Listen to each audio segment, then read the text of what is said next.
Julian, my own internal feeling of awareness, my consciousness, seems like the most obvious, fundamental thing in the world. You tell me it's an illusion. Why? I don't tell you it's an illusion, so I'm not sure about the question, to be honest. Consciousness isn't an illusion. I mean, clearly there's awareness of the world. I wouldn't even say that self is an illusion.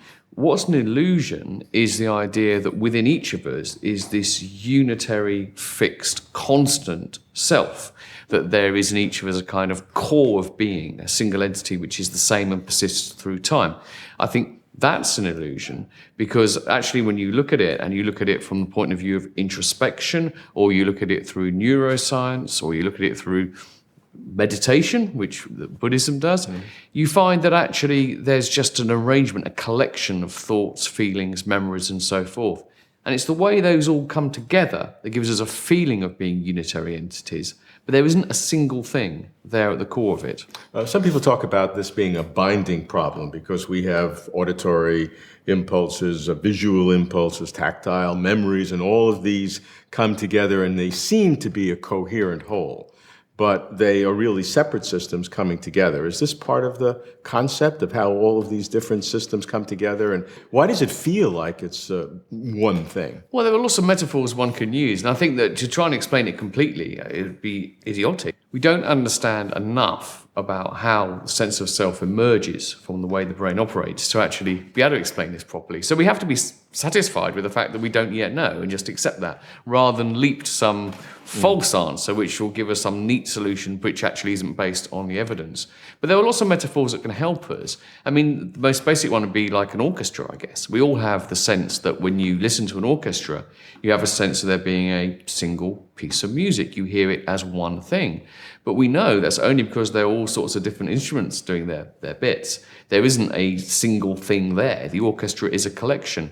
And in a way, brain and consciousness is like an orchestra of the mind. There are all these different systems working together, and they create a sense of oneness because of the way they harmonize. What would be the analog of the conductor of the orchestra? Well, yes, people sometimes say if brain is like an orchestra, if consciousness is like an orchestra, who's the conductor? But, orchestras don't always need conductors. That's the point. The best ones do, and we might think there's one, but there needn't be one. And I think that we do have that sense that there's a conductor there. We have a sense we're in control. But I think it doesn't take much to kind of realize that we're not. I mean, there are all, you can speak to neuroscientists who will give you lots of evidence, but just think of your own personal experience. Think, for example, about an act of creation when you have an idea.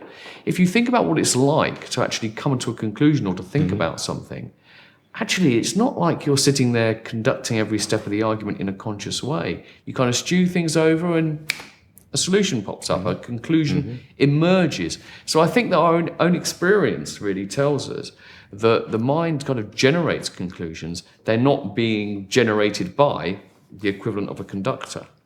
Let's distinguish two factors that are flying around here. One is the concept of self, what it means to be a self.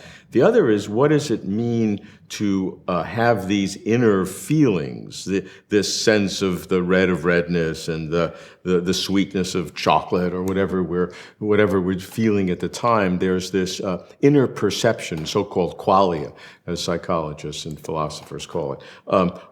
How do you differentiate those, and how is your explanation fit either one? Well, to be honest, I mean, there are lots of levels of detail here which I think we just don't understand yet. I mean, how it is that this sludgy stuff in our skulls gives rise to actual feelings and sensations, tastes, colours, we don't understand properly yet, and there's no point pretending that we do.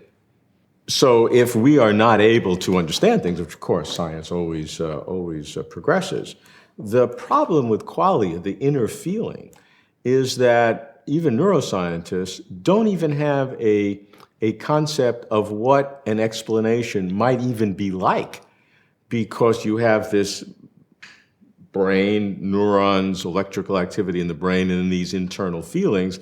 And in linking the two, no one even has a theory of what a theory could be.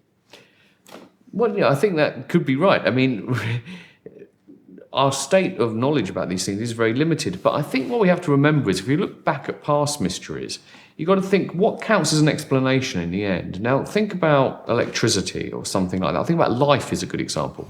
People wondered, you need something to explain life. You need some kind of life force or life principle. It turns out that when you have a sufficiently rich understanding of how cells, atoms and interaction and everything, you reach enough of an understanding about how things can replicate and so forth that there doesn't seem to be a mystery anymore. Go deep enough, there still is a mystery, I mean, electricity, I know people who are scientists who say, actually, if I think about it, I don't really understand how electricity works. We have equations which tell us which forces are operating and so forth, and we have models. But how, why, you can only dig so deep. So my suspicion is that as we get a richer understanding of how the different systems of the brain work and so forth, we'll reach a level of understanding and explanation which will do. And if people want to then insist that there is still a deep mystery, yes, but how is it that we feel these things? You could say the same things of yes, but is there still a deep mystery about how things can be alive, how something can replicate and so forth? So do you have every confidence that there will be a physical explanation for the inner sense of awareness, this concept of qualia in consciousness? I'm agnostic about how we're going to go with being able to explain feeling, sensation, qualia scientifically. I just don't think we know. I think a lot of people are being too confident in saying science can never explain this or science will explain it. There are going to be limits to our knowledge, and I think that's something we all have to accept. I think what's quite curious in these kind of debates, particularly about people who will point to the absence of an explanation, a scientific explanation of qualia as some kind of evidence for the need to plug that gap with a religious truth, is that, people will appeal to the ineffability of certain things or the mystery of things to suit them. So, people who are happy with God being mysterious in all sorts of ways are not happy with consciousness being mysterious in all sorts of ways. You know what I mean? I just think that, and similarly, there are some sort of materialists who sort of don't accept the fact that there might be limits to our knowledge. There are bound to be limits to our knowledge. Look at us, we're just overgrown apes, or undergrown apes, actually. I mean, people's tolerance for mystery seems to be very kind of selective. So there are people who are perfectly willing to accept the mysteries of God and the divine, but who look at the gaps in current science and say, well, science can't explain that. We've got to plug it with something else.